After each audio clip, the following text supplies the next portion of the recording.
a mile.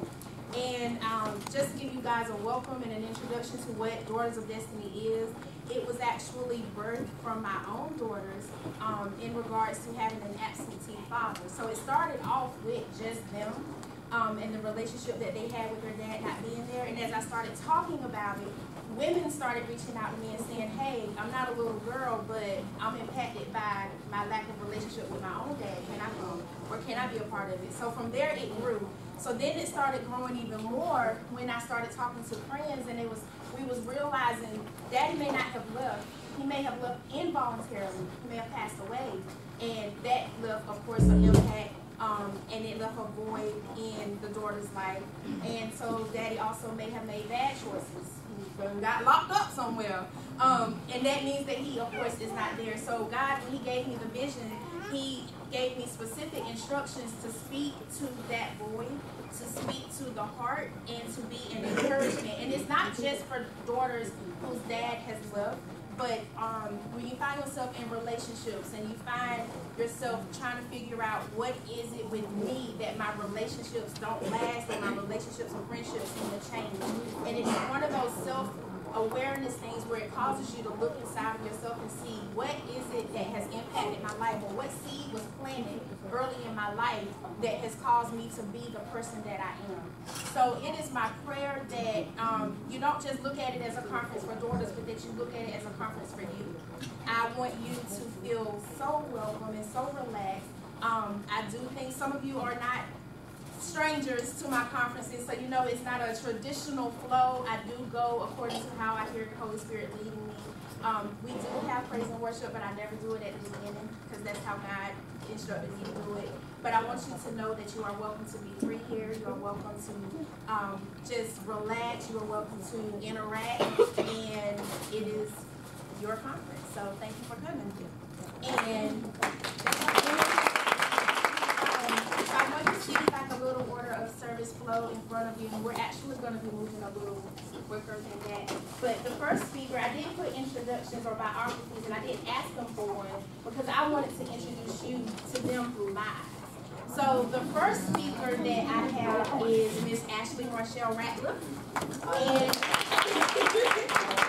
I have known her since, I don't even think Lisa knew her longer than me. That's her mom.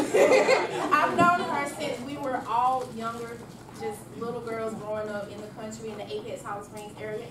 And she is a songwriter, she is a singer, she is a phenomenal actress.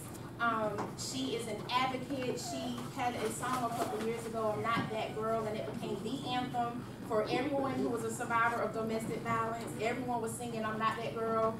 Thanks to her. She is a mother, she's a sister, she's a friend. I think she's an amazing person. Her story, I'll let her tell it, but what made me invite her is because they lost their father last year, and her siblings, as a result of that, did something that I think is just amazing, to be able to pick up the pieces after that pain and put together a movement that has impacted the community. Their organization is called Make Your Mark Youth Outreach, and it is in honor of her father, Mark Ratliff. And I'll let her tell you more, but she's just impacting with her siblings. They are impacting the generations to come. And when you look at society and you look at TV, you look at Instagram, and you look at the examples that they have, our kids don't have a lot of good examples.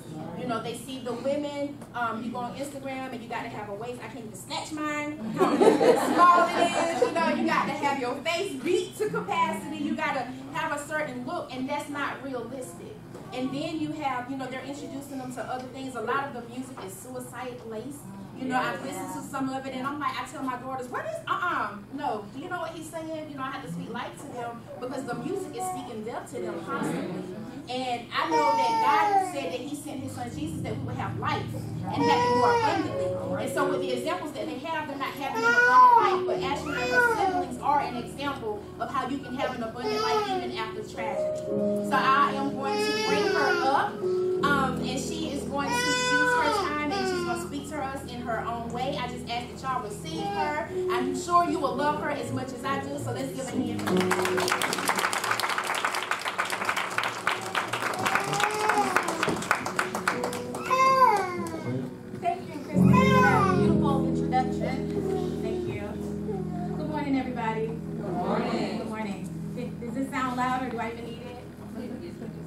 Hello?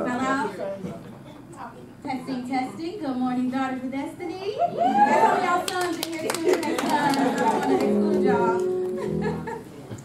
Christina, that was a beautiful introduction. Thank you. It made me kind of teary. I was so excited to be invited here today. The conference last year was just amazing. Took away a lot of jewels. And as Christina stated, last year she had it around the same time, and I had just lost my father a month prior. So it was right on time. She was already birthing it, and I didn't even know that it was going to be there for me to attend. But it was already there, and it was available for me in losing my dad. And it was great. So last year I was here sitting in your seats as a registered guest, and this year I'm behind the podium. So this is somewhat new for me. As she said, I am an entertainer. I do songwriting and things like that. So I'm not used to a crowd, but to get up and speak and to be so transparent and tell my own story in front of people is a little different. But what she asked me to talk to you guys today about is pain. And that's something that we all experience. But we don't want to just leave it there and talk about pain, but we want to talk about finding our purpose through the pain. And that's something that I have been navigating through this last 3-4 years, well, my whole life, but things got a little bigger this last few years. And I was able to, through a lot of prayer and a lot of seeking God, I was able to navigate through that and come out of it. And it's still a work in progress. I'm still on that journey, but I have made great strides. So in talking about pain and how we deal with it, I want to highlight how some of us get stuck in pain and we look at it through this lens that doesn't really serve us. And that could be fear, where we're scared of what's next. We feel like we can't handle it, and then anxiety may creep up on us. And then there's self-pity that might come in. Why is this happening to me? You know, I'm a good person. I don't deserve this. Maybe it was something that I did. And then there may be guilt and regret, things you wish you had done differently, that you felt like maybe if I hadn't just done that, I wouldn't be experiencing this pain that I'm feeling right now. And then there's shame, where you want to hide, and you might want to isolate yourself. You might be scared of what the world is saying about you, looking at your story from the outside, looking in, and how you're going through it. And then, unfortunately, sometimes there's hopelessness, where you feel like the pain that you're feeling is going to last forever, and like you'll never come out of it. And like you want to just give up on life. And you feel like your life is never going to return back to a happy place where you once were. And when we look at pain through those lenses, we start creating all these stories about ourselves, and we start to identify with these stories, and a lot of times they're negative, and they're not the real story. And we start to think that our problem is the biggest problem in the world, and that nobody has felt what you're feeling, not the way you're feeling it. And it consumes you. And then you can't even recognize and appreciate the joys that are in your face every day. Like, we're sitting right here in this conference right now. All these beautiful ladies and handsome men, and y'all look cute, your hair is done, and we had some good food, and Christine gave some good prizes already in the goodie bag. You probably already knew them, I know I did. But we should be having a good time. The sun is shining. We should be experiencing joy. But sometimes that fear is just kind of clawing at you like, you don't deserve this. You don't deserve to be happy. You don't deserve to smile. And you might get lost and start seeing some of the joy, and the pain comes back up. Well, remember, you got this going on. And when you leave out of here, you got to go back to that house or to that place.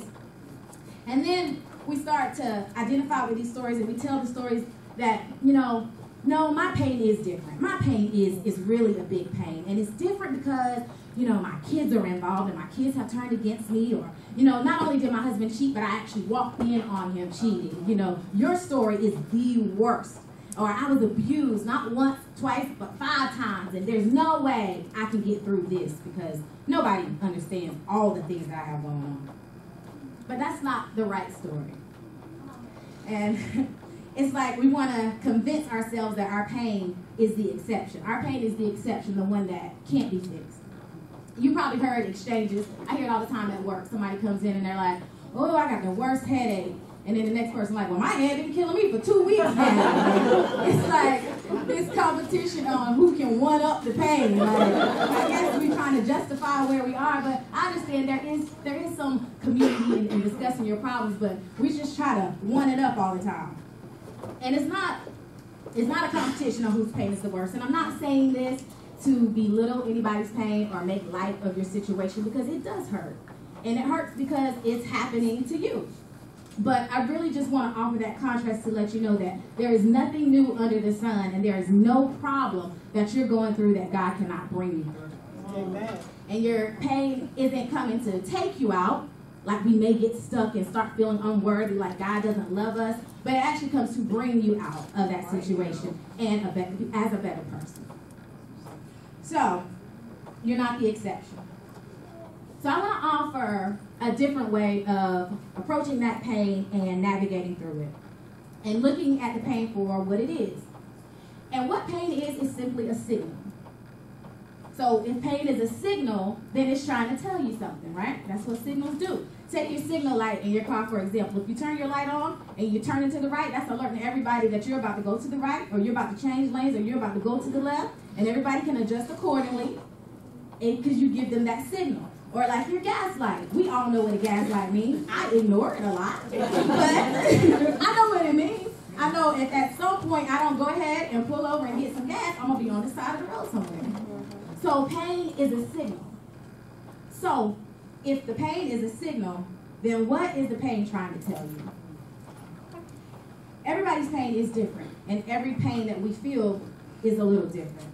But what pain ultimately is trying to tell you is that there is some healing that needs to take place. There is healing that needs to take place. Whether it's physical pain, or pain in your mind, confusion, or negative thoughts all the time, or if it's pain in your spirit, all that pain is signaling you is that there is some healing that needs to take place. And because you know God, and because you're here right now, and you are daughters and sons of destiny, you should know that God can heal you and get you through this pain and bring you out. Yeah. So when you feel pain, that means that something has affected you in a way that's not satisfying, and that healing needs to take place in order for that pain to ease. So if pain itself is not the issue, if it's the signal, like the gas light, it's not the issue. The gas light is the signal that you need to get some gas. You wouldn't want to take your car to the mechanic and say, that gas light keeps coming on. It's annoying. Stop it. Like, it's getting on my nerves. Just like you don't want to get rid of your pain. If you got rid of that gas light, how are you going to know when you're about to run out of gas? How do you know that you need to refuel? Because we're not perfect, none of us are perfect. Because we're not perfect, without pain, how are we to know when we need to seek God more? Or how are we to know that something needs healing in our life? That's what that pain provides for us. Also, the pain lets you know that you are alive and that you're not a robot or a sociopath. Because those people that can go through life just lashing out on people, doing things this way, doing things that way with no pain, no feeling, that's the definition of a sociopath. So the fact that you have empathy for others and you care about people and you care about yourself, pain lets you know that you are human. And most importantly, the pain lets you know that God is preparing you through that pain for the next chapter of your life before you can move forward. Because he knows that there's a lesson to be learned in your pain. And that lesson is going to bring you closer to your purpose and closer to the person that you need to be to fulfill that purpose. And in fact, every pain that you felt leading up to this very moment and this very pain that you're feeling right now, every pain from the past was preparing you to go through this pain. You couldn't have experienced this pain that might be consuming you right now 10 years ago because you were not prepared. That's right. So all the other pains, every one of them where you got through, when you got some sort of healing, you learned a lesson. You might have not got the whole lesson, but you got bits and pieces of it. All of it leading up to the very pain that's just nagging you right now. Those pains were preparing you because you got bits and pieces from every one of them. And God wouldn't be giving you this pain if there wasn't a bigger lesson that he knows you're ready to learn if you just seek him. And the fact that God doesn't cause this pain, but yes, he allows it because he wants you to seek him to find out what it is that you need to know. And because he's prepared you, that means you are going to get through it.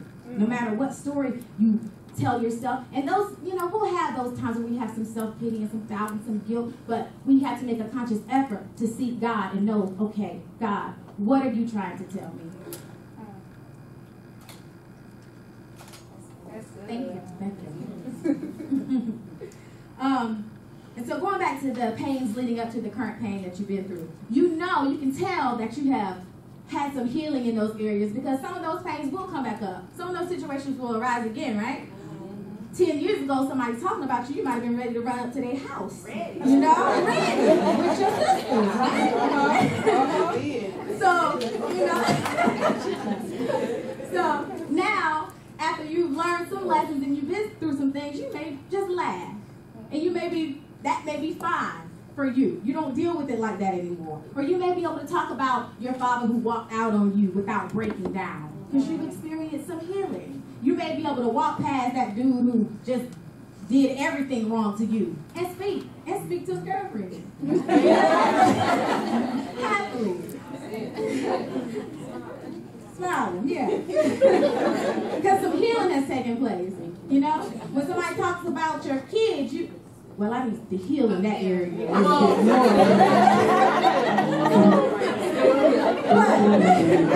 get what I'm saying, right? And this part is real encouraging. I found it real encouraging to me. Just like you have evidence that you've healed from that other pain that you went through. In time, the pain that you are feeling right now, you will also experience that same healing. And that same, when it's confronted to you again, you'll get through it a little easier because you'll be stronger, you'll be better, your whole character will change. You won't even be the same person, and you'll be closer to your purpose. And another reason why pain is necessary, that deep pain, is because it forces us to seek God. And when the pain gets so bad and there's no one else you can call on and to find any relief, it forces you to seek God and to call on his name passionately and expect some answers, expect some healing because you really need some relief from what you're experiencing. And so you turn to God who's been there all along, so he's getting your attention. And it may seem a little, I have to feel this to get your attention because you ignored your gaslight. And I know if you don't feel this, you're not going to call on him. Right? But you call on God and you listen. And it's a different type of prayer when you're praying to God when you're going through something. Ain't it? It's just, it's strong. It's a lot different than when everything is going good and it's like, good, thank you, Lord, But when you're hurting, boy, you're on your knees and you in your face and you gotta, before you can even get out the car and go into work or go to work, go to the bathroom, you gotta stay in the bathroom for a little longer just to talk to God and go out there and face those people. Like it's different. And then you expect answers because you're hurting. So what I want to encourage you to do is that prayer when you're hurting, ask God, what is the lesson here? I understand that this pain is a signal. So God, what is this pain trying to tell me? What's the message? What's the lesson? I'm ready to understand because I know that once I learn this lesson, you're taking me closer to my purpose so I can be who you want me to be. And not only do you ask, but you listen. You pray, you talk to God, and then you meditate. And that's when you listen to God. And you actually listen for those answers and you look for the signs because he'll tell you. Yes, he'll tell you. So think of pain as your personal GPS, right? It's urging you to learn the lesson so you can keep walking, keep moving, past the closed door that hurt you. That's not the way to go. Nope, I got to heal from that closed door. I'm not going to sit here and cry in front of this door. I'm just going to keep moving because pain is telling me no. Let me go this way. I'm going to go down here. There's another closed door. Okay, a little bit more hurt. I'm going to seek God. He's going to tell me what the issue is. I'm going to heal from it, and I'm going to keep moving because you keep going. Your joy is just down the hallway. And some people get stuck at door number 1 that closed in your face. So every time the pain, calls at you, go straight to God. Start strengthening and working on that relationship. And when you start doing that, the more you talk to him, the more he talks to you. That's the truth. And you talk to him knowing that he's going to get you through it. And as you become a better person through all the lessons that you learn and all your pain, it's inevitable that you are aligning with your purpose because you change for the better. And you know, your purpose may not seem clear now. Maybe you think you do know what your purpose is, but it may not seem clear now. But tomorrow, a year, 2 years from now, 5 years from now, you're not going to be the same person that's sitting here in this room. And your purpose every day, as you're seeking God, is becoming clearer and clearer because you're getting closer to it and you can see it better. You're not 10 miles away from it anymore. You within a 2-mile radius. So it's getting clearer to you because you're getting closer. So I just want to encourage you to just keep talking to God and keep listening to Him, asking for the healing, and understand that pain is the signal.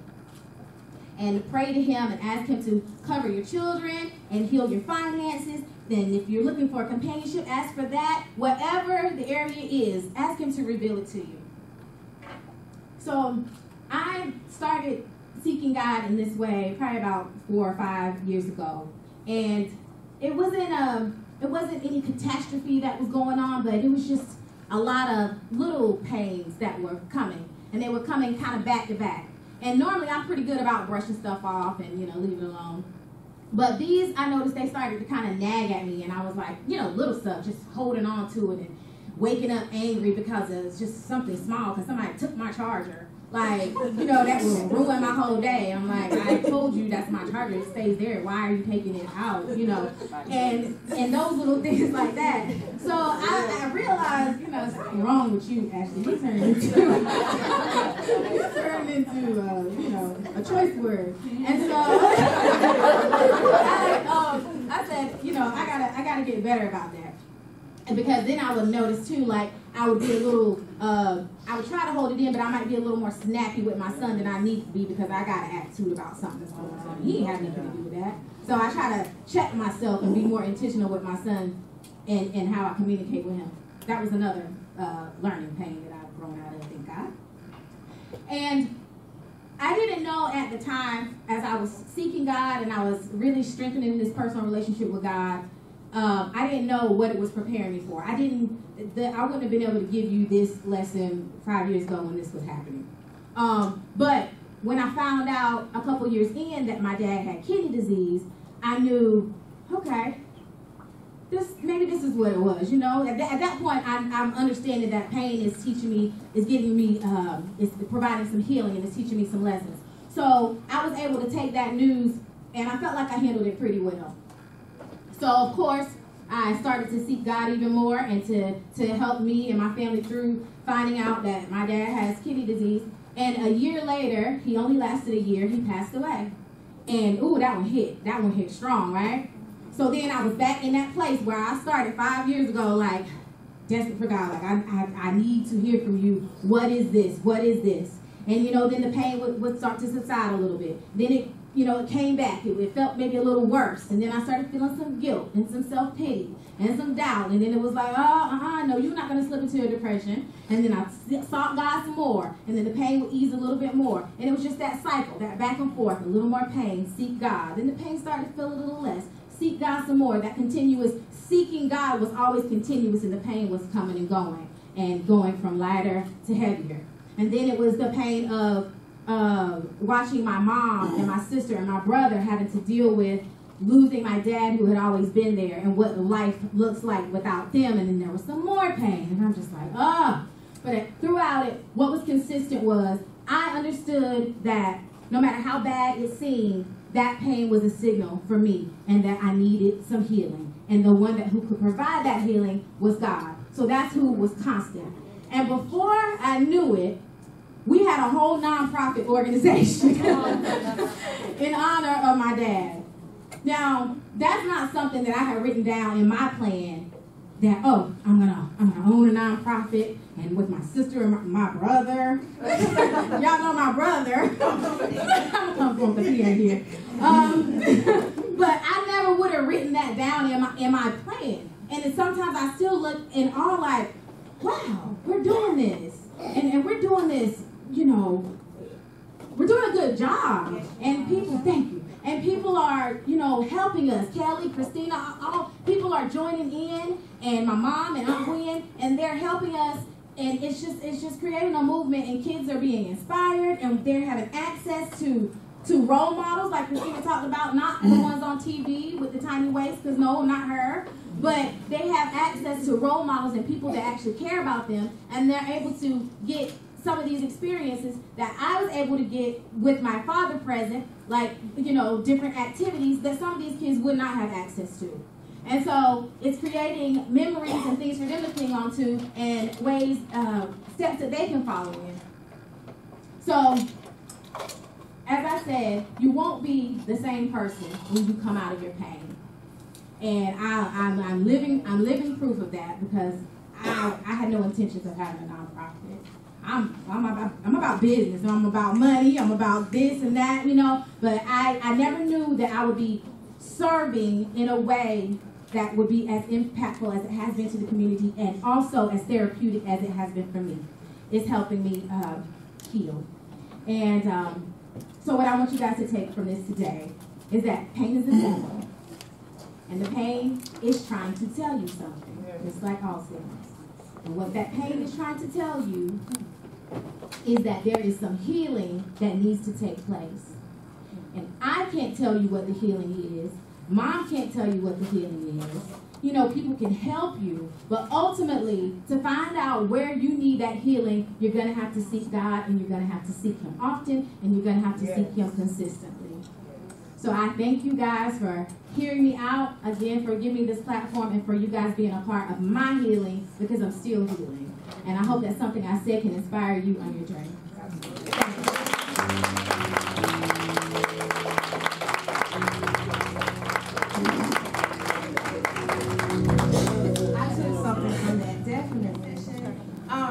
I have known her for 20 plus years. She is one of the most craziest people I know. I love her to life. She's a business owner. She is everything fashion. When she was a little girl and she got Barbies, she would strip them naked, cut their clothes up, make them look like something, and then redress them. So everyone needs one of those in their life, but don't play Barbies. She cut their clothes up. But she is a image and style consultant, and that in itself, as we learned last year, some of you that was here, it's more than just telling you how to dress. God has given her a gift that I don't even think she realizes that she had, to speak to the inner you, to bless the outer you, so that whenever you get dressed, you don't just put something on with the intention of how are they going to look at me or how are they going to see me. She taught us to dress with intention versus attention. And for those that were here, we walked in that thing. I told her last year, it was like she walked up to everybody's table and put a mirror in their face and was like, look at yourself. Why are you doing the things that you're doing? But she didn't yell at us. Her name is Crystal Nicole. She is a mother. She is an entrepreneur. Again, she is in fashion. She's one of my good friends. She's one of those friends that you can go like a year without seeing, and when you see, you pick up right where you left off. That's a friend. Not someone that you feel awkward with when you see them after a long extent of time, but someone who can look at you and say, hey, you know, I miss you, I love you, I'm proud of you. When she can celebrate you, not just her, but when a friend can celebrate you and not look at you with jealousy, or not look at you like you don't deserve to be where you are, or when they look at you and they're genuinely happy to see the growth in your life because they remember when. That's a friend, and that's who Crystal is. Crystal is that friend to say, you go girl. She's that friend. She's, I'm sorry. My apostle just brought me in. I didn't know she was coming.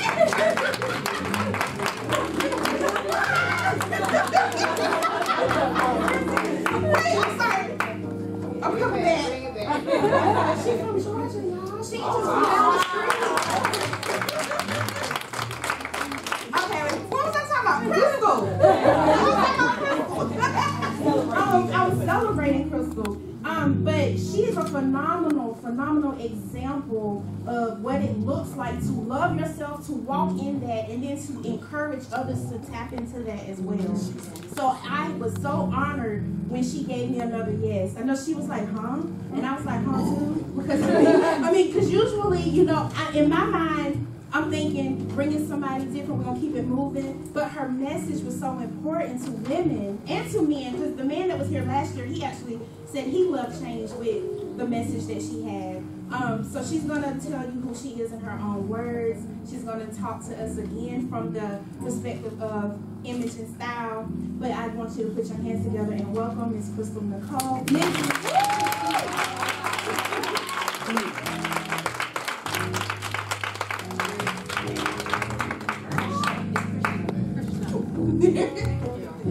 Wow. I don't even know what to say. I'm not often moved to tears, and I'm not going to go there, but you got to stop it. You got to stop it. Also, can y'all hear me if I just talk like this? Can y'all hear her? No? I can't hear that. You got to use my. All right. Because I got my notes, and I want to make sure that yeah. Anyway, so, Christina, thank you so much for who you are, for what you're doing, for what you've done. Thank you, like, for real, for real. So everybody give it up for Christina.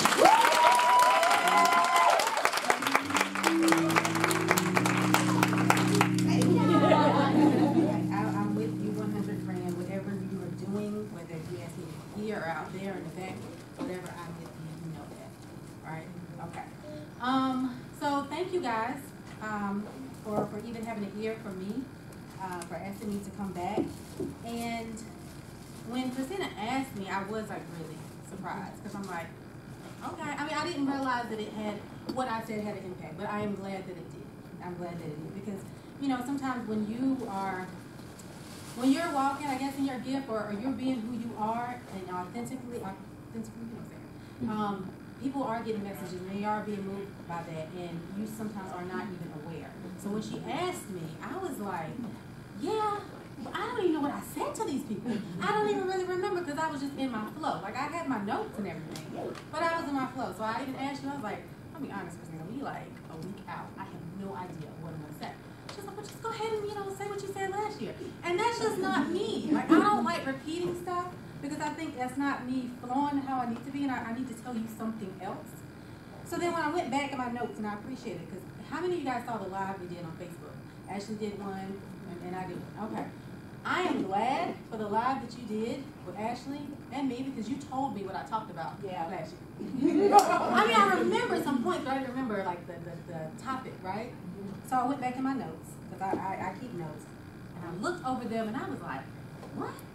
I couldn't even remember what that, you know, it wasn't gelling with me. But what I like to do is come from a place of, yes, I am in style, I'm in fashion, I'm a style and a brand coach. I help people to actualize who they are in the physical, right? Your style is basically your personality in the physical. So just know, if you think you don't have a style or whatever, you do. It's your personality in the physical. You can go in your house into your style because you have made it physical, what you like, what you don't like, and so forth. So whenever I approach anyone that I work with, it's always not just about what to wear and how to dress, but really pulling back the layers and helping you see why you make the decisions that you do. And then based off that, change them if it needs to be. I am not one who will ever tell you what to wear. It's not my job to do so. But my job is to help you see you, and then you dress that. Yeah. So last year, and I'm just going to recap it, I'm not going to go deep in, but I'm recapping it because this is an extension from last year. So last year, the message was dressing with intention and not for attention. And the reason I came up with that is because, you know, piggybacking to the purpose of this conference is sometimes we have seen that because of what we've been through, or that we might have been left without a father, or heard certain things, that comes out in how we feel about ourselves and in how we dress. So we might be putting things on, and that's really, you're doing it for attention, to be seen, to not feel left or abandoned, versus doing it for intention.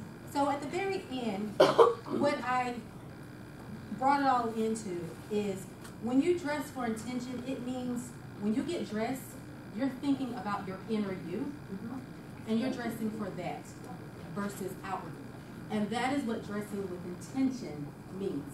That every decision that you make is based off something that you feel, you truly feel, you want to express. not on how you think that this dress is going to make you look, or if it make your butt stand out, or whatever. All that's outwardly.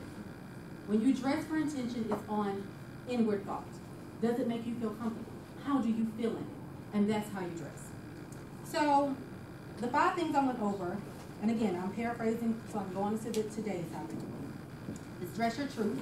That's how you dress with intention. Dress and choose outfits according to how it makes you as a person feel, not how it makes any part of your body feel.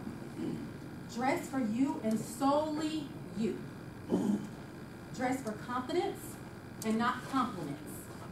Stop seeking compliments. Stop seeking outside approval. And remember that dressing is a form of communication. And if you could not speak, what does your dress and your appearance say for you? Okay, so that was last year, if y'all weren't here or didn't know. So now that we're there and we're dressing with intention, and we are remembering that dressing with intention means to be self-reflective and to be thinking from the inside out, right? So from there, we're going on with today. So my message today is, does your image match or represent your message? Does your image match or represent your message? So I like to break down, certain words so I really can understand what they mean, because words are very, very powerful, and they have different levels of meaning. You just take the time sometimes to stop and look it up. You'll be surprised about the root of words and the meanings behind this. And sometimes we say things and don't even understand that it has reflected or affected how we feel. It's because the root of that word, the meaning, is there. Okay, so the definition of image, right, when you think about it, and this is kind of really technical and I'll break it down, is an optical counterpart or appearance of an object. So basically, an image could be the reflection in the mirror. So sometimes when you say image, that's what people are thinking. A reflection in the mirror. It also could be a physical likeness or representation of a person. So how many times have you seen a daughter or a son, you're like, oh, that is a spitting image of his parent, right? That's what it also typically means when people say image. But as I was scrolling down and I was really digging into the word, image means a mental representation. A mental representation. An idea, a conception. And to break it down even deeper than that, a mental representation of something previously perceived in the absence of the original stimulus. So that means your image is not just physically, but it is closing your eyes. Everybody close your eyes.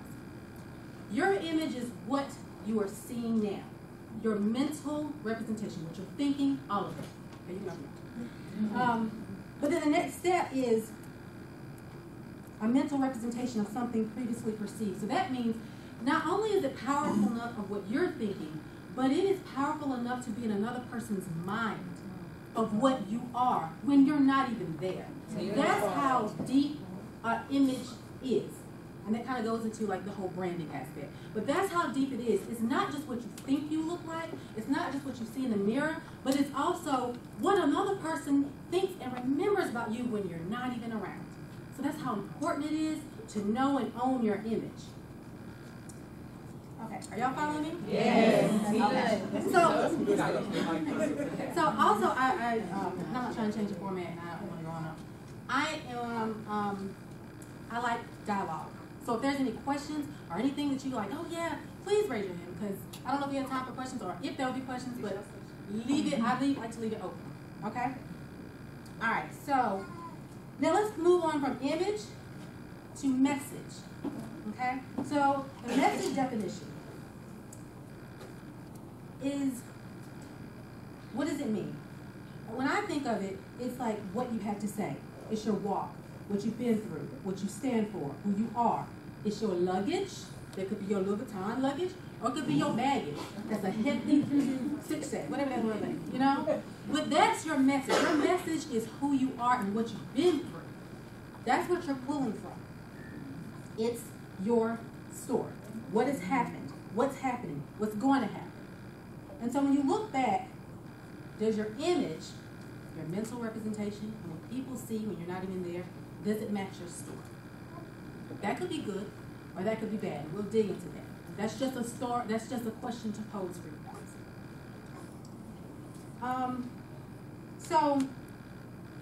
So does your mental representation look like, sound like, walk like, smell like what you've been through, what you stand for, where you're going, what's happening, and what's happened to you? Or do you even know? I will say that while what I do is helping women like from the outside in, and it may seem, because I struggle with that because it may seem not surface, but like not as deep. Like it's, anytime you're doing something with a physical, it could seem, I can't think of the word,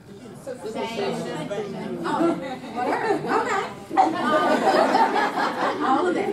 But, so I kind of struggle with that, especially when I first started. I wanted to have like a boutique, and I was like, and was it like just taking off? I was like, well, maybe it's because what I'm doing is shallow, and it's not really, there's no matter in it, there's no meaning to it versus just in the physical. And so that's kind of like how you were saying, understanding the gift that comes through it.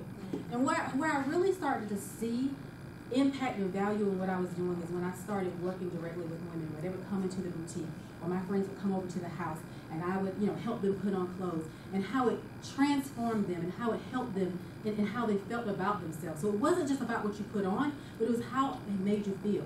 I have been in, I don't know how many dressing rooms with women from all flying cars, and I can do this, and I can do that, and I'm flying here and there. Your real message is going to come out. And people are going to express it. That becomes your message. That's your image. You try to control it and cover it up, but you haven't controlled your truth because you haven't dealt with your truth. So we're either looking out and trying to compare, right? Or for the young ones here, and everyone else, for the young ones, we're either trying to compare, or we are at the point where we're always waiting for something else. I can't wait till I get 16. I can't wait till I'm 21. I can't wait till such and such and such and such. We have a big case of that. I can't wait. I can't wait to do this. I can't wait to do that. I can't wait to lose weight. Oh, man, like, you're not in your truth of where you are because you can't wait to do something. So, I have my cousin, Tisha. I don't know how, Tisha. She's so direct. And I remember I was young, I was a teenager, and I was just talking to her, and I was like, oh my God, I was so excited. And I think I was going to like A&T, and I can't wait when I get to A&T, and da-da-da-da-da, and I can't wait. And she just stopped me. She was like, well, don't wait, baby. I was like, you have to wait. And she was like, okay. You cannot do anything but be where you are right now. So why you can't wait to do this and can't wait to do that? Don't wait then. Go do it. But be where you are at that moment, because that's where you're supposed to be. But what you're also supposed to be is aware of where you are in that moment and your truth and what that looks like, right? Because your truth may be your pain. And you may say, I can't wait to get past this pain. But you're not addressing it. Like as you said, you're not addressing that. So then you done gone on and jumped past that because you done bypassed it, can't wait to do something. And you never healed yourself. You never got what you needed because you're not in your lane. You're not being present in your truth. It might be you need healing. It might be you're right where you need to be. But be happy and be cognizant of where you are. Another example is like me with weight. I can't wait to lose some 5 pounds. I can't wait to go to this weight loss program. And then when you look back, I look back at pictures, we hung together, and we were talking about weight 24/7. We were flat. What was so bad about that? We didn't even enjoy it. Because we couldn't wait to do something else. We missed out on it. If I could go back to the size I was hanging with Kristen, I don't even know if I'd be here.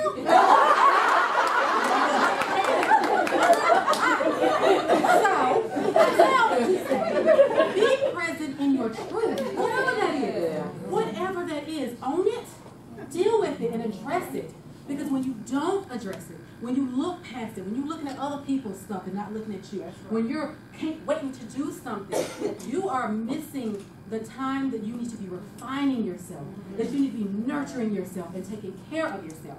And all of that is going to be reflected in how you present yourself and what your message is.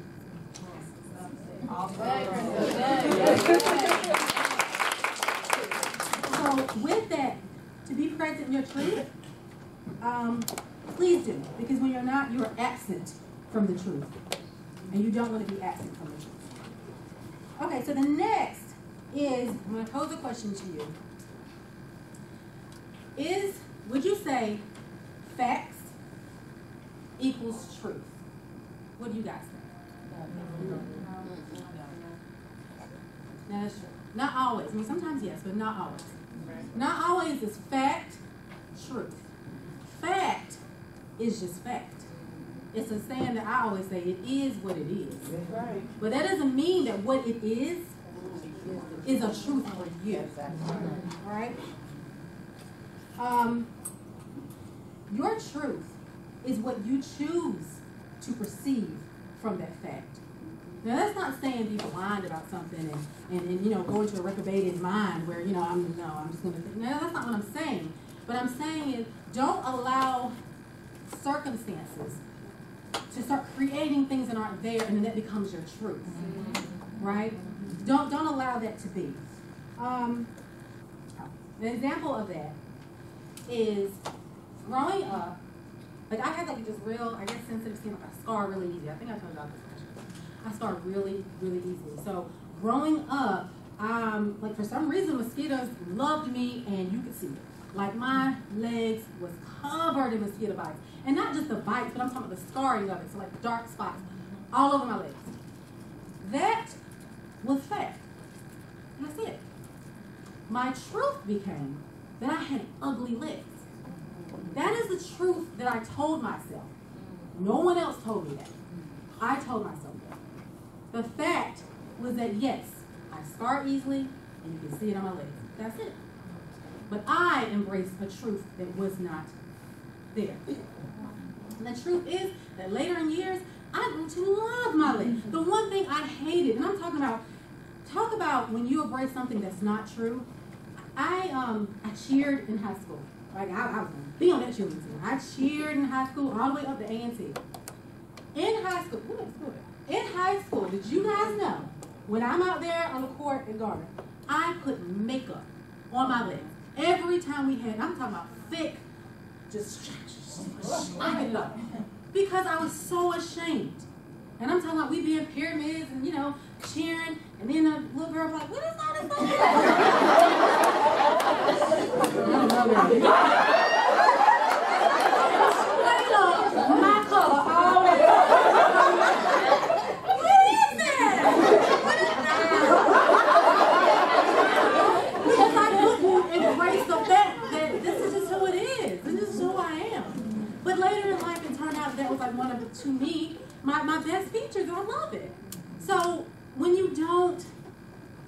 you start having these bad thoughts about yourself, that's not based in reality. That's not based in truth. It'll turn you into a person that you may not recognize, or who you aren't, or make you do things that's just not right for you. Do you understand what I'm saying? Yeah. So you always want to ask yourself if you're going through something. Calm yourself down enough when a situation is going on. Calm yourself down enough. Like, have your little moment. Calm yourself down enough to say, okay, what is the facts here? Now, what is the truth? Am I adding on extra stuff that's not even so? What is the fact? With your kids. We do that with them. And such happened, and I'm not going to do this no more. And what happened? Because that's the fact. What happened? Now, let's define what the truth of the matter is. Doing that, ask yourself that, will help you to be in line with the truth, to be present in your truth. All right. Also, another thing, make sure that your truth is not society's truth. Right? Make sure your truth is not society's truth. This conference was birthed out of daughters who are without fathers, for whatever reason. That's fact. But no one necessarily said that that's a negative thing. And I guarantee 90% of us think it's negative. Is that fact? Or I mean, is it truth or is it just fact? You have the ability to create what your truth is out of these situations.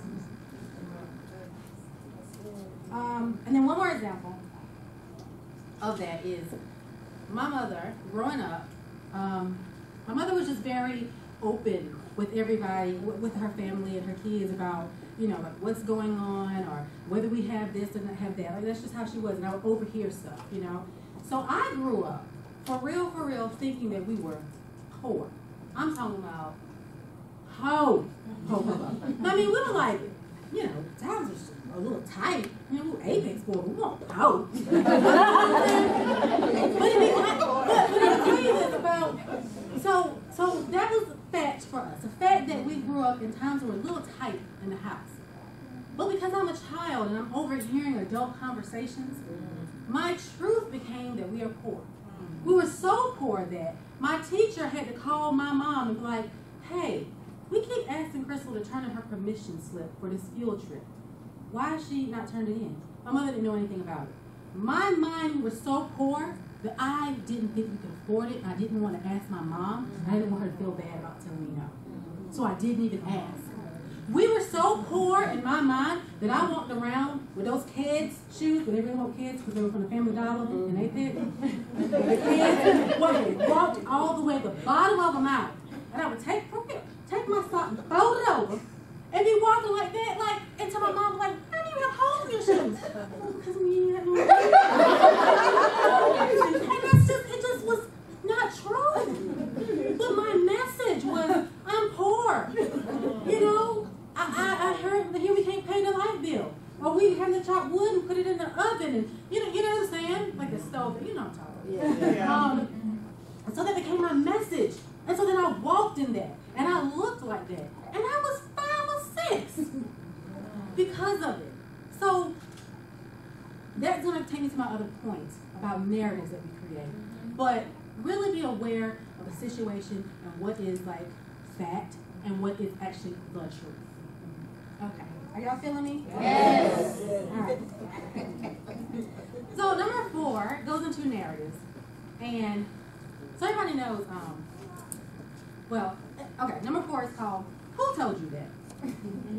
And I need y'all to say it like, you remember on Coming to America when, was it Hakeem and the other guy, and like they had finally found them and they were at the parents' house, Elisa's house, and the sister was like, why is everybody on Hakeem? Oh, yeah. And he's his friend. And then James Earl Jones was like, who told you that? So I need y'all to, when I say that, it's who told you that? Who told you that? Right? These are narratives. Be aware of the narratives that we play out, that we create, that may not even be so. What narrative have you created from your situation? As growing up and being a black girl, a black woman with black hair, that's a fact. I am a black woman. And I have not African American, but African hair. That's a fact. The narrative that we have been told is that you're black and it's bad. Or that your hair is nappy because it's the way it is. Who told you that? Did your mama tell you that? Did your light-skinned cousin tell you that? Did your dark-skinned cousin tell you that? Who told you to feel the way you feel about a situation? Who told you? Who created that narrative? Did you create it? Did you create that? So pay attention to the narrative that we're creating for ourselves, because a lot of times your narrative is not even based in truth. It's just something you said and then went on with something else.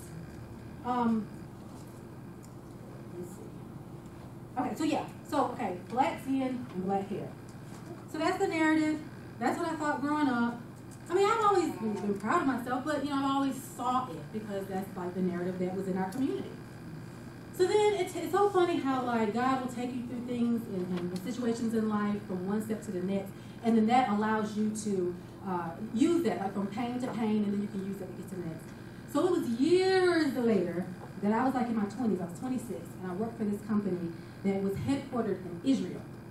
So I had the opportunity to go to Israel, and I've been there twice. I went to Jerusalem and Nazareth, and I floated in the Dead Sea, and you float for real, like you can sit, right? And I was able to do it. It was wonderful. Didn't think nothing about it. But the one thing that sticks out to me about that trip was we were about to go to the Dead Sea. And so it was a tour that went with the hotel. So there was a lady there that is native, Israeli, or Jewish, or whatever. And she was like, okay, guys, make sure you have this because you have to have like shoes inside of the Dead Sea because it's like really rocky at the bottom. And make sure, as she's talking, she's slathering down with sunscreen, sunblock. And I remember thinking like, and everybody else was, because I was maybe one of two of my kind, maybe one. And I mean, yes, we should be protecting our skin, but I was like, well, why is it that you live here? Well, you can't deal with your son of your own country, but I can come to your country and be okay and don't have to slather that. And so it's just something that had always stuck out to me. Do you know what I'm saying? I'm like, wow, you did 5 tours a day. You have to keep doing this? And the more I started realizing who I was and that the narrative was wrong about our skin, I changed the narrative to realize that we are the only people who can absorb the sun and give off energy. The only people. That is huge in that. And had I known that as a little girl, do you know how, girl, I've been walking around like I was an Avenger or something.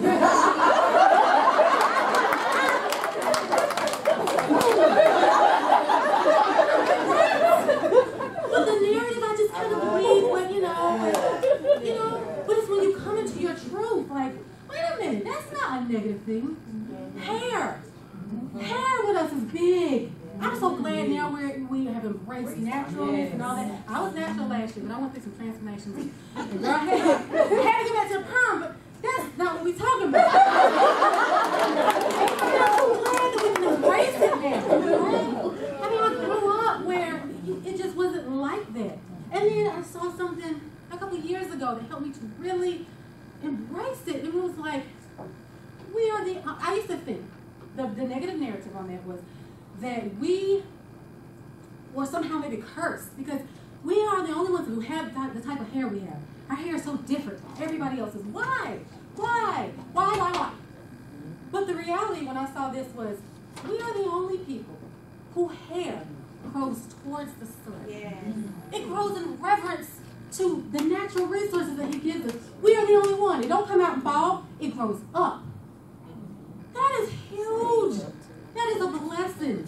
That is a completely different narrative than what I grew up thinking. I thought to have curls and stuff, I had to have a curly kid. You know what I'm saying?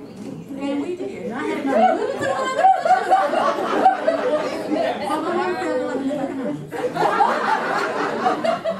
So, anyway. So to that, it's all back to who told you that? Who told you that? So don't create narratives that aren't necessarily based in truth. Where's Layla? She in here?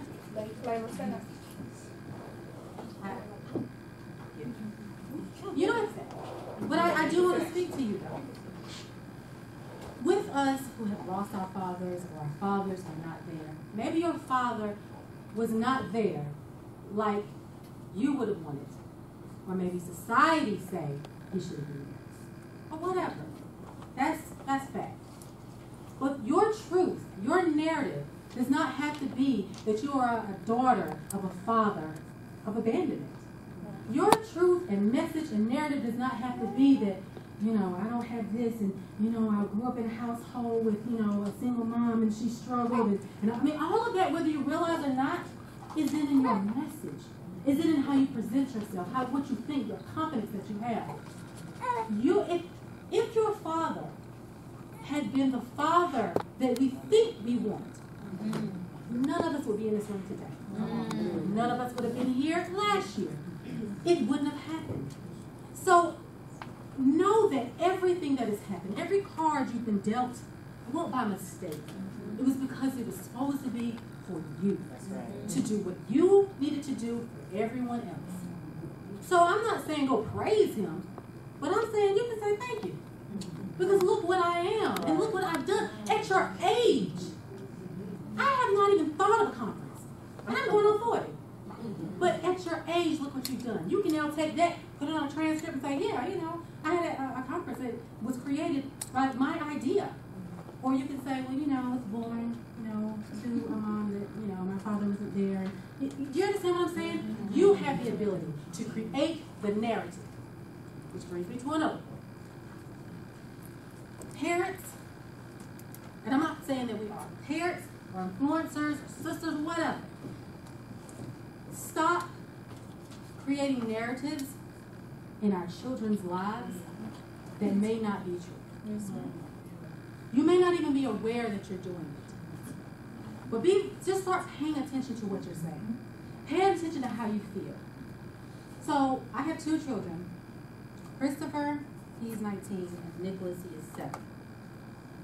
Christopher was like ahead of his time. Just, you know. I mean, you know, everything was easy. Everything was easy. I'm not even going to front. I'm not even going to play that card like, oh, it's so hard. It won't. Nicholas has developmental delays. Some. Now, not enough to be diagnosed specifically, but just enough to be like, something may not be right. You know, all the way. That's it. That's it. But because I didn't know, and I so jumped ahead of myself and my child, I was making up this story of how hard his life was going to be. He going to be picked on at school, and don't nobody understand what he's saying. Mind you, he ain't even been to school, so he can pick on one time. Right? So I created this reality that's not real.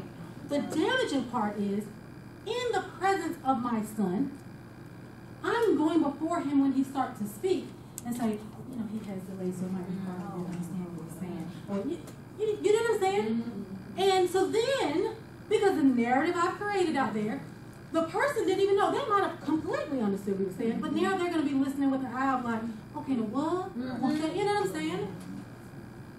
And it wasn't doing justice for him. It was making him be someone that, it wasn't my place to make that be for him. That wasn't his reality. It was just fact that, yes, there was some delays. And nobody said he couldn't talk. Nobody said he was picked on, none of that. And then I created an environment where people were even treating him different. So my husband had to help me with this. And he said, you know, stop feeling sorry for Nicholas when he don't even feel sorry for himself. Right. He might not even know to feel a certain type of way.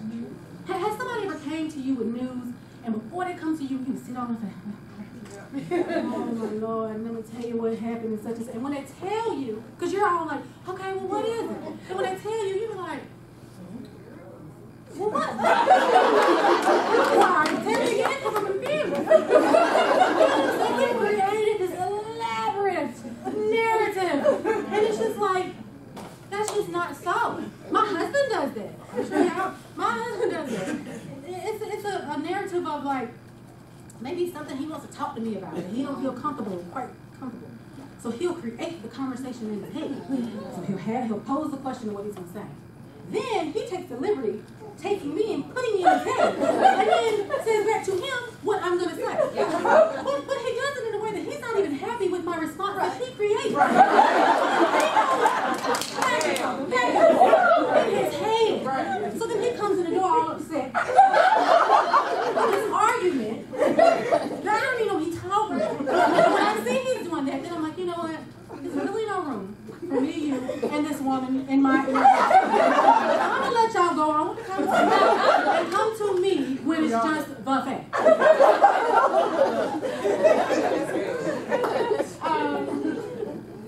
So again, I jumped on the relationship, but parents, understand and be mindful to the listening ear. People, be mindful of the listening ear. Because a lot of times people aren't aware of the comments that are coming in and out, that it's even affecting them. Be mindful that what you're saying and make sure that it's based or it's just fact. Allow them to gauge what they want to gauge. My mom, and I just pick on her so much because I love her. My mother, one thing I really appreciate, so I grew up with my father. He recently passed maybe a couple of months before he was. And that was very hard. But my father, he was a really great father. He was. He imparted wisdom and all that. But he was a horrible husband. He was a horrible husband. And I can say that because he's my father, and I'm saying it. But he was a horrible husband. And I didn't realize that until I was an adult and could see it from the lens of an adult. Because my mother made it her mission to not speak negatively or bad about my father in the presence of me or my brother. She made it her mission to not do that. And it wasn't because, she's just a good person and we don't do that. It wasn't that. And it wasn't because, I'm going to turn up a cheek. Melvin, I'm not going to say anything about you. It wasn't that. She was aware that whatever she said about my father would impart on me as far as, and look, if I'm a child that's listening about a phone bill, and from that thinking we're so poor, I'm walking around with holes in my shoes, can you imagine what your child thinks when they hear you talk negative about their father? They take it on that it's them. They wear that it's them. So I appreciate her for allowing me the time to mature and see my father in the light I needed to see him in, and the time I needed to see him in. So when I speak and I say my father is a good father, it's true. When I speak and say my father happened to be a bad husband, it's true. But I can say that because I'm married and I can see it from a different perspective. I can sit back and as an adult and I'm just being real. I'm just like, okay, Dad, that's alcoholism. That's abuse. But none of that came from my mom. None of that came during my childhood. It all came when I was an adult and could form the narrative for myself. So please be aware of what you're saying to your kids, of how you're even approaching them. You don't even have to say anything, but if you're approaching your child like, oh, baby, I know. Your child will be like, okay, well, what's wrong? But it may not be wrong in their reality. I'm not saying hide stuff. I'm just saying be aware. Be aware. So the fifth is once you are aware of all these things, all right, and it's going to take some time. So like I said, this is not really about me telling you how to dress, but it's pulling back the layer and allowing you to see what is maybe controlling some of the things that's coming out. You may think you look like you had it together. And from a first glance, it may appear that way. But when you leave the room, the conversation about you, the mental perception in that other person's head says something completely different, which it says your truth. You cannot hide from your truth. You can miss it, but everybody else goes see it. Just like that gown is open in the back. You understand what I'm saying? So, now that you know all that and you're aware of that, now tell your story. Tell your message. Are you a daughter who lost their father and is so sad and what am I going to do? Or are you a daughter who lost their father and from that you and your siblings created a nonprofit organization that is touching hundreds, thousands? Amen. That is your narrative. That is your story. That is your message. There's facts. We're going to all go through it. There's hurt. We're all going to go through it. But we have the ability, and now that you know, we have the responsibility to stop, address it, and live in your truth, in your moments. Be present there. And that's how you make sure that your image matches your message. Deal with your story. Understand it. And you don't have to worry about your image because it just will be reflected effortlessly.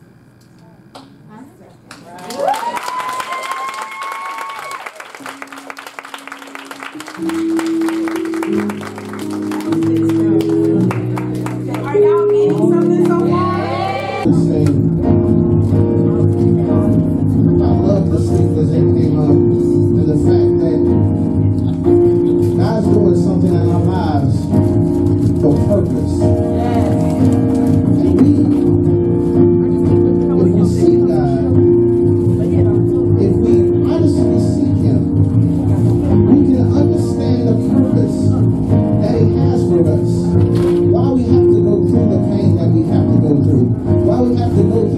brokenness that we have to go through. And to understand that there's beauty in my brokenness. And that if I hang on with the Father, my Heavenly Father, even though my earthly Father might not do me the way that I think He should do me, my Heavenly Father will never let me down. And when I understand that, then I can be made in His image. Oh Lord, how excellent is your name in all the earth. You set your glory above the heavens and the earth. When I think of all you made, the sun, the moon, and the stars, no praise is high enough to express how great you are. What a mighty God we serve. Mighty God we serve. Help me praise Him in this place. Heaven and earth adore the mighty God we serve. What a mighty God we serve. Yeah. Mighty God we serve. Angels, they bow before the mighty God we serve. Hallelujah. Hallelujah. Hallelujah. Hallelujah.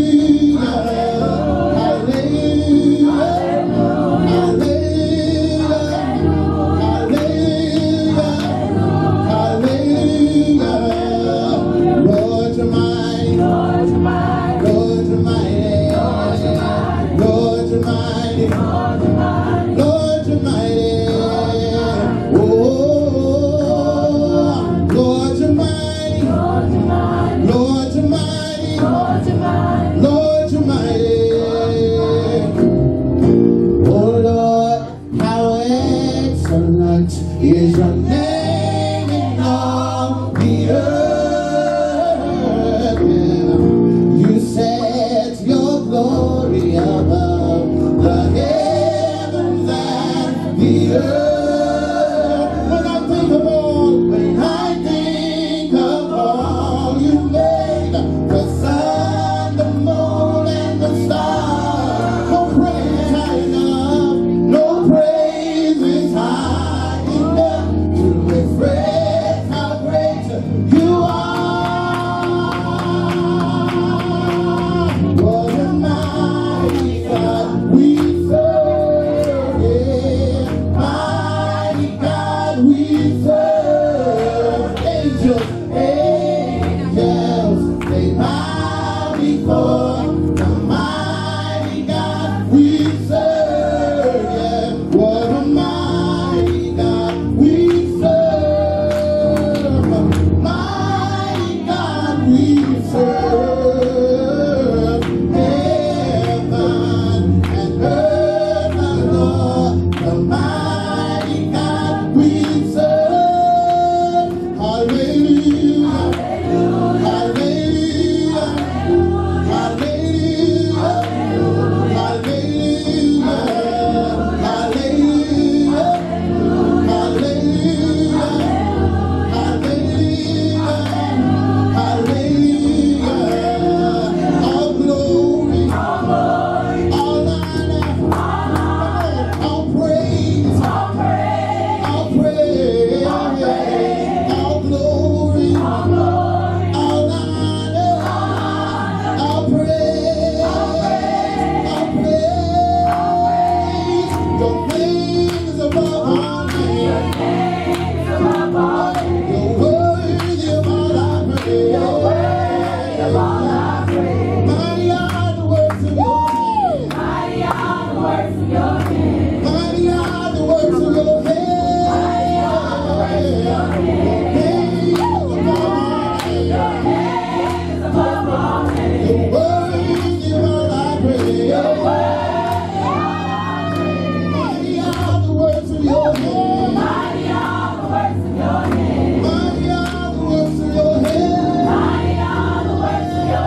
mistakes, in spite of which way you went when you shouldn't have went, there still was nobody greater than God.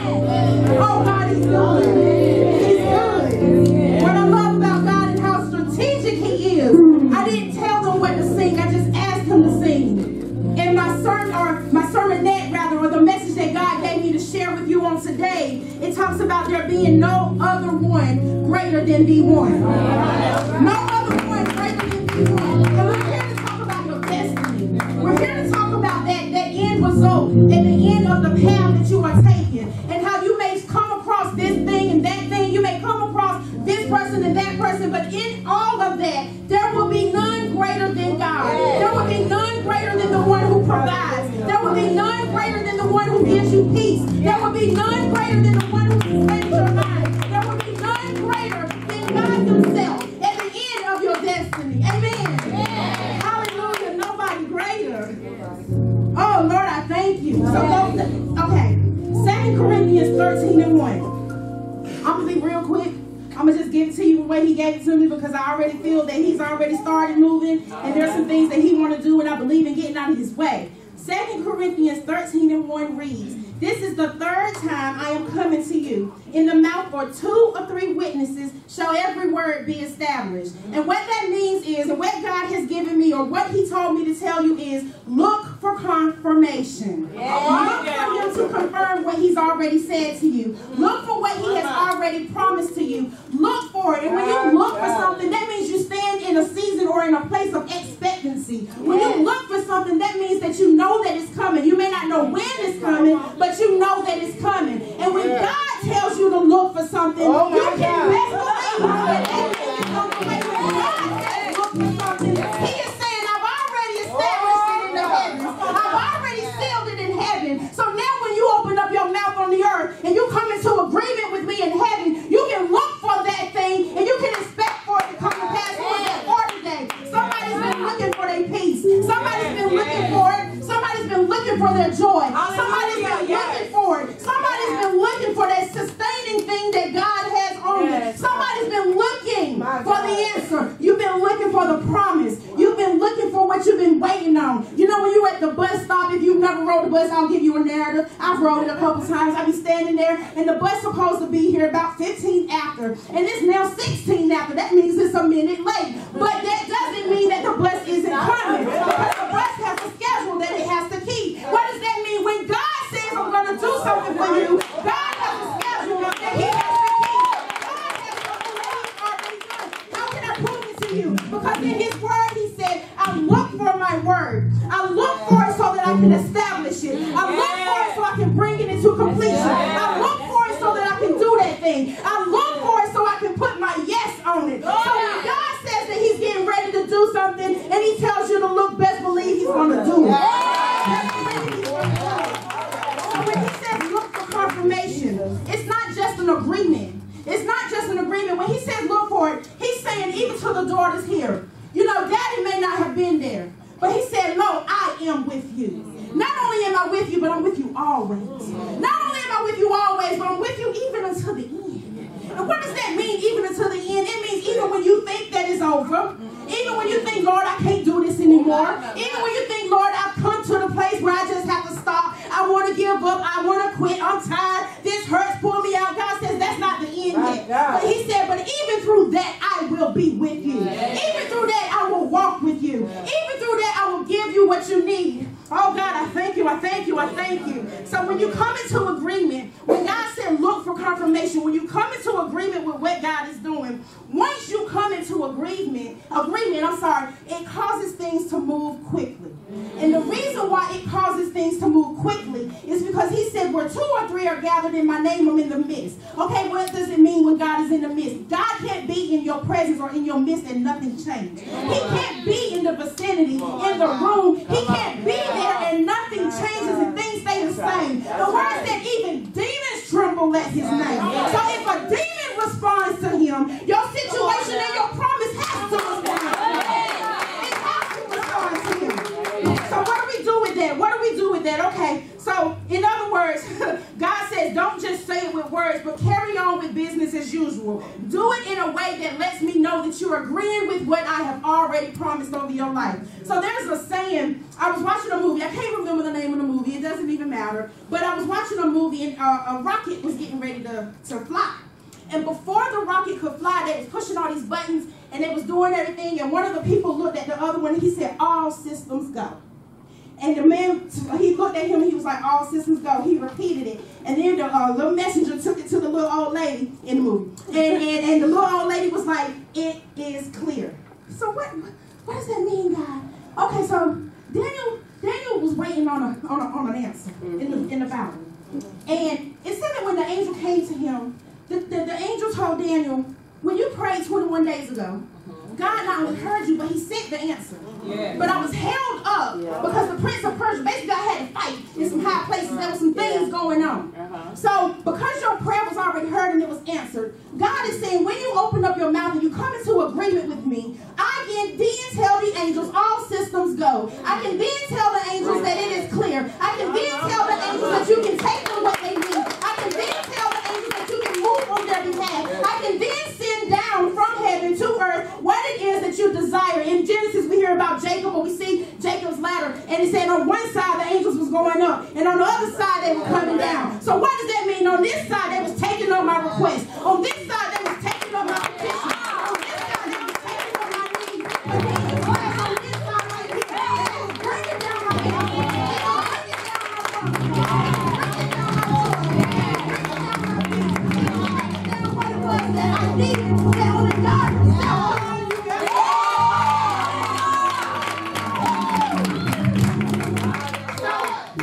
Systems are clear.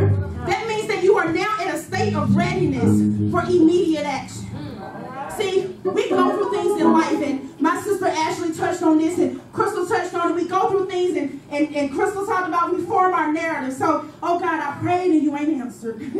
Oh God, I've been praying, and Lord, I asked you, God, and Lord, do you hear me? God, it's this thing on, God. Lord, I prayed for my pastor. I prayed for my brother. I see you answering their prayers, but I'm sitting here, God, and all hell is broke loose in my life. It's me, oh Lord. I'm standing in the need of prayer. I'm standing losing things. Losing things. Thank you, God. How many have been guilty of singing, take everything? I don't want it. I don't need it. God, I just want him. And then you start losing stuff. Didn't we just say, take everything? But I lost my job. God, I lost my job. But God said, but I'm your source. That job, yeah, it was a resource, but I'm your source. Yeah, I know you need a paycheck. I know them bills are due. I know, but you was relying too much on them finances and you forgot that I was the one that was providing for you. I know you need to pay that electric bill. I know you don't want to be in the dark, but you forgot I'm the light. You forgot, and I just needed you to see something in the physical to remind you of who I was in your spirit, so that I could wait that thing on the road to your destiny. It's me that you need, and not those things. And not those things. So what I want to leave you with is a couple of things. The first one is the road to destiny costs you something. Not only does it cost you something, but you must invest something. All right. So most people, when they look at investments, they think about what they're giving up.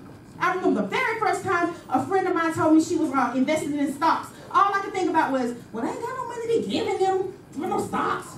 I just looked at it as giving. That was my ignorance. But let's look at it through the eyes of expectation. When you invest something, you get a return. When you plant something, something grows. When you knock on something, something opens. So God said, I need you to invest something. I need you to invest anything. I need you to invest that thing that's keeping you from me. I need you to invest that thing that's making you look at everything but the thing that you need to be looking at, which is me. I need you to invest it. So what is that? You might have to invest a couple hours of your Facebook time. Yes, I said hours. Because that was me. You might have to invest that Buffalo Wild Wings coupon. You might not be able to go right now. You might not be able to go right now. You got to turn that plate down. You got to invest in those meals. What is that? It's not just about giving up the meals, but it's about saying to your flesh, you know what? I know you desire this thing, but I desire God a little bit more. So you're going to have to suffer so that I can get through what I'm going through. I'll feed you in a little while, but right now my spirit is hungry. My spirit needs to be fed because I have a destination that I'm heading towards that I need to get to. I have a destiny. So sometimes you have to step away from what you see to move towards what you can't see. So I see this relationship, and I know that it's bad for me, but it feels so good to be laid up with him. But he holds me at night. Who's gonna hold me if I let him go? God is saying, have you even given me the opportunity to hold you? Have you even given me the opportunity to be that for you? Have you given me the opportunity? You're gonna have to walk away from some things to walk towards something. We have a tendency.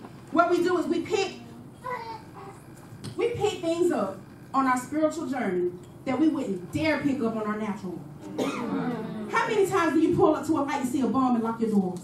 Or a homeless person? I don't know if bum is whatever correct, but how many times do you see, or someone hitchhiking? They're not getting in my car. But you'll pick up something in your spirit. You'll pick up some unforgiveness. And you'll travel with that. You'll pick up some anger. And yeah, you can be angry. But what you do is you allow that anger to turn into other things. You allow it to turn into rage. You allow your mouth and your lips to start forming things and killing your brother and sister, saying things and speaking death to them. You allow it to let you be a mass destruction, a weapon of mass destruction with your mouth. But you ignore it, and it's so funny. Actually, I promise you how much God was in what you said. I have written. Outside of ignoring the check engine light, that your car lets you know something is wrong when it makes a sound that is not functioning the way it does, we have a tendency of ignoring the sound. We will go to church, we will go to conferences, we will go to revivals, we will hear a word that we know is for us, but we will let it just, it ain't me. We ignore the sound.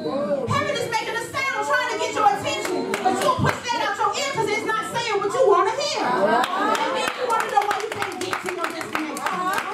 But you ignoring the check engine light. You ignored the signs. I love how God did that. I love how God does that. And so you need to recognize when something is off. You have to acknowledge that it needs repairing, and then you have to invest in getting it fixed. What does that mean? I have to recognize that my spirit is off, something is wrong, I'm not acting the way I used to act. Like Ashley said, I got an attitude, so I'm taking it out on my kids. Recognize something's wrong. Acknowledge that it needs to be repaired. God, this is not who you designed me to be. God, I am not functioning the way that you want me to function. I'm not showing love. I'm not being graceful, but I want some grace. I'm not being merciful, but grace and mercy follow me all the days of my life. Honey, the fruit can't follow what's not planted. Meaning it's not going to sprout up if the seed isn't there. You can't expect growth from something you never invested in. And then we have to make the changes that are necessary in getting it fixed. Make an investment. Go get your oil changed. Or go do whatever it is. So what does that mean? Get in your word. If you hear God talking to you, get on your knees. You know, so many people, they dismiss who God is and what he is saying, and they forget he wants to hear from you. Ask me to prove it. Prove it. Let everything that has breath praise the Lord. And I talked about this just last weekend when we were in Louisiana for my apostles' conference, No More Drama. And I talked about how this breath is not even ours. This is borrowed breath. So whenever I open up my mouth, I'm giving it back to the one who gave it to me. Isn't that after all what a gift is for? Aren't you supposed to use it? Isn't it supposed to bless? So when I open up my mouth, it doesn't mean, as society says, well, I'm not a holy roller, so I can't. That ain't what God said. God said, did I give you the breath of my life? Did I wake you up this morning? Did I give you the strength that you needed to go about your day? Then you are entitled to give him some praise. Then you are entitled to say thank you. When somebody give you something you want, you say thank you. When somebody come up to you with a gift, you say thank you. When somebody open up a door for you, thank you. And if they don't, oh, well, thank you.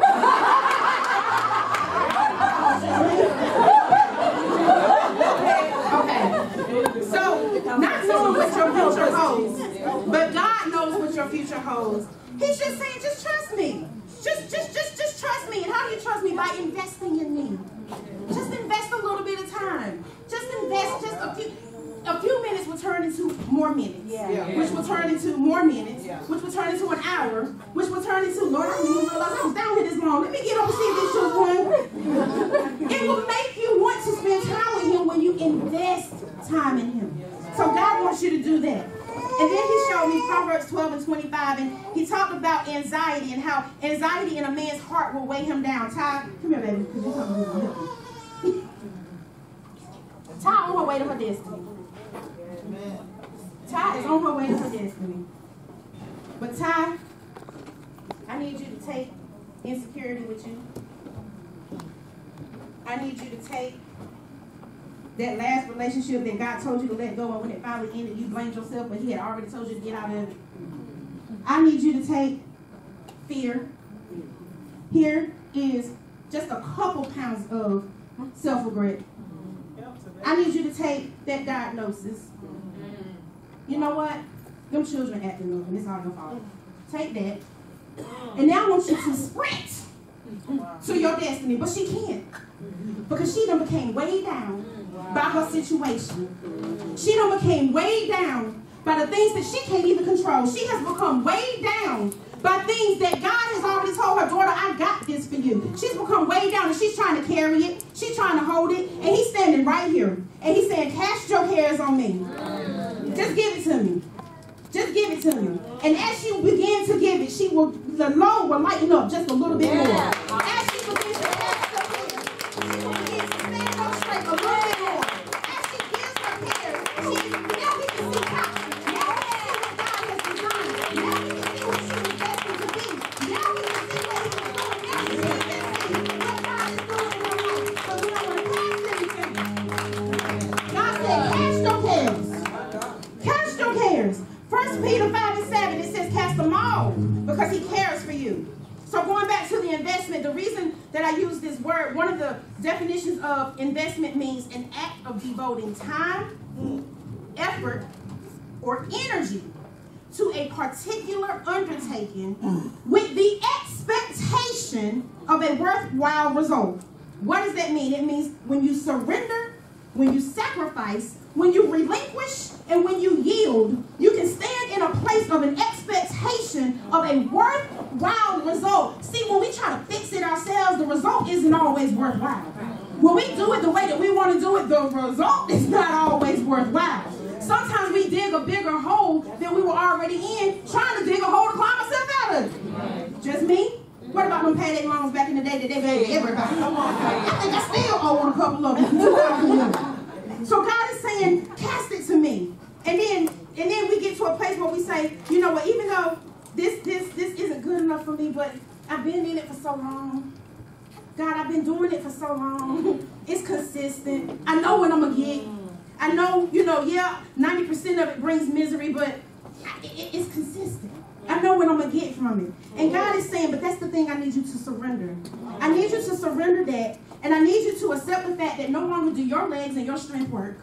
And no longer that crutch that you had that was holding you up, it's not holding you up anymore. I need you to understand that the mask that you thought that you was wearing now is crooked. Now we can see that you carrying that. Now we can see that you going through that. You walking out and you think you looking like this, but daughter, you looking like... You better go ahead. You looking like...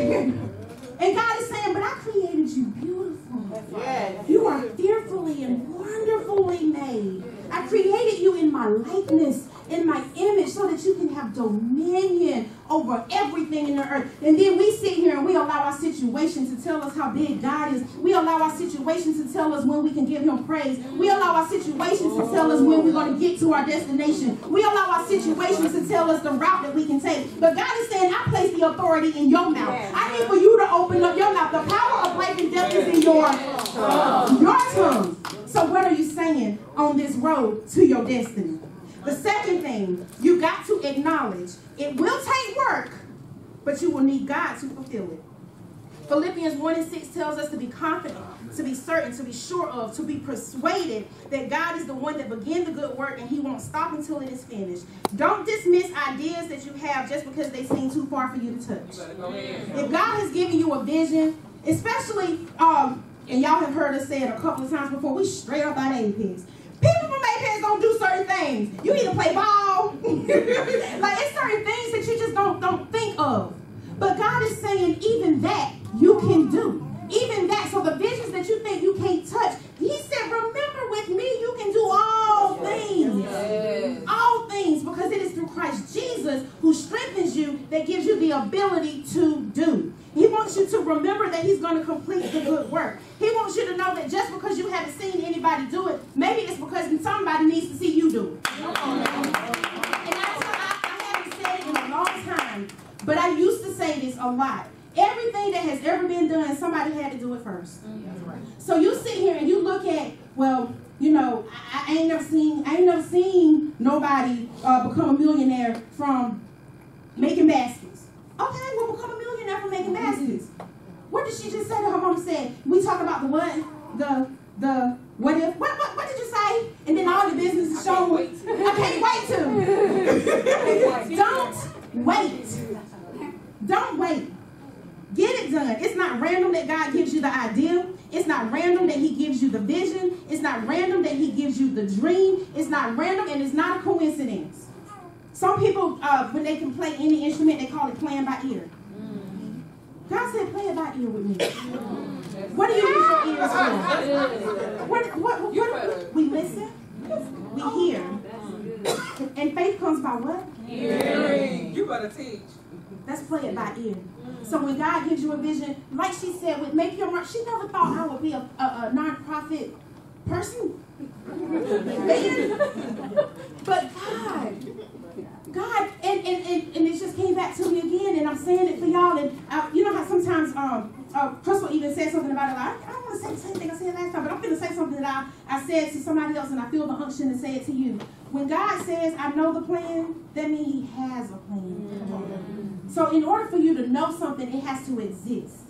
And in order for it to exist, that means it has to have come together. And for it to come together, it was already a thought. And when it is a thought and you put action to it, it becomes word, it becomes stable, it becomes what it is, it becomes sure, it becomes found, it becomes sound, and it becomes what it is. Play it by ear, listen to the Lord, trust him, cast your cares, and know that you will get to your destiny. Your situation doesn't dictate it, your circumstance doesn't dictate it, where you are right now doesn't dictate it. What dictates it is, as long as you put one foot in front of the other and you begin to press towards the mark of a higher call, you will reach where you're going. You will reach that place. You will get to your destiny.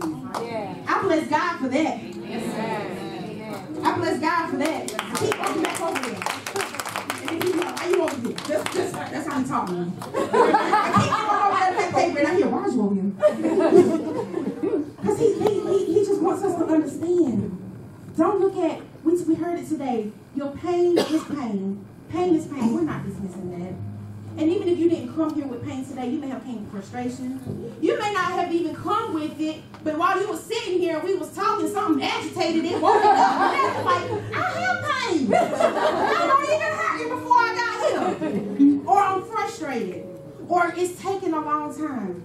Or it hasn't happened yet. Is it going to happen? God gave us time just so we could have a measure. But as long as we have breath, we have time. Time isn't up. Time isn't over. Time isn't even ours. And if God said, this is what I'm going to do for you, best believe he's going to do it. I never thought he would be using me to share his word. Not because I didn't think he could, but I had a narrative that I had formed of myself. I was broken. I was abused. I was promiscuous.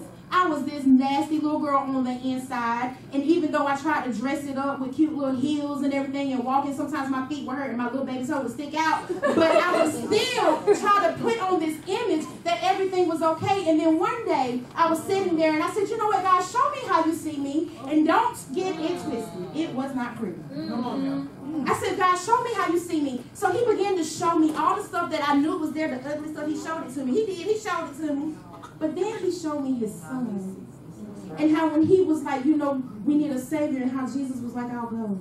And he showed me how he took the lashes upon his back for my healing, for when I was in the hospital, when my daughter was in the hospital, when my mother had her surgery. He showed me the healing in the stripes upon his back. He showed me how he was wounded for my iniquities. He showed me He showed me that, and then he showed me he loved me. You just showed me all of that, and you love me? People on the street will turn their back on me for what you just showed me.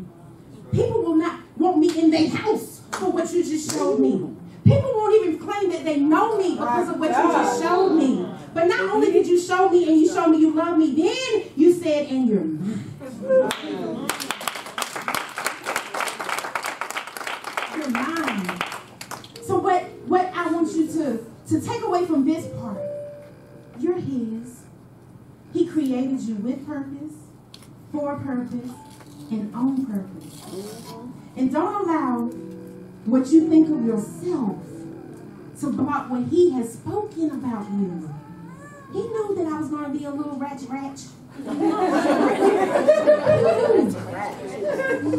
He knew, and even she ain't had to do it as much. But every now and then, even my apostle will come and she's like, if you see such and such, don't you say nothing, because she know what pop, slam off. My mama just reminded herself of that the other night. She asked me to roll out with her. Let's go. I'm going. You looking for her sister. All I needed to know was when I need to pray. But that's how God is with us. And when we cry out to him, the fact that he will quiet heaven for you and say, wait a minute, that one right, oh, that cry right there. I need you to go, you to go, you to go. He will dispatch angels on our behalf. That right there blesses me. So this is the part where I say, if you have forsaken your destiny, if you have been guilty of pushing out of your mind who God said you are, if you've been guilty of being given a dream and you dismissed it because you looked at it through your own might, because you felt like, I can't do that because nobody else has ever done that. If you dismiss what God has given you, I would love to pray with you and pray for you. Because when you leave here, you will not leave with guilt. You will not leave with shame. You will not leave with rejection. And you will not leave with the burden of what you coulda, shoulda, woulda did. Because you will now know that you will, you can, and you do. In Jesus' name. So if anybody wants to pray and touch and agree with me, I'm here. And if you don't, I'll come to you.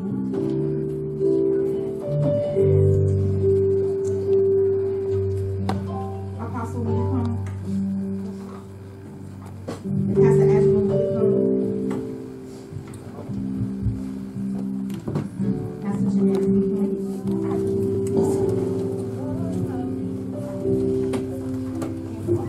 If you have to leave while we're praying, thank you for coming. Please go by the vendors' tables.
Thank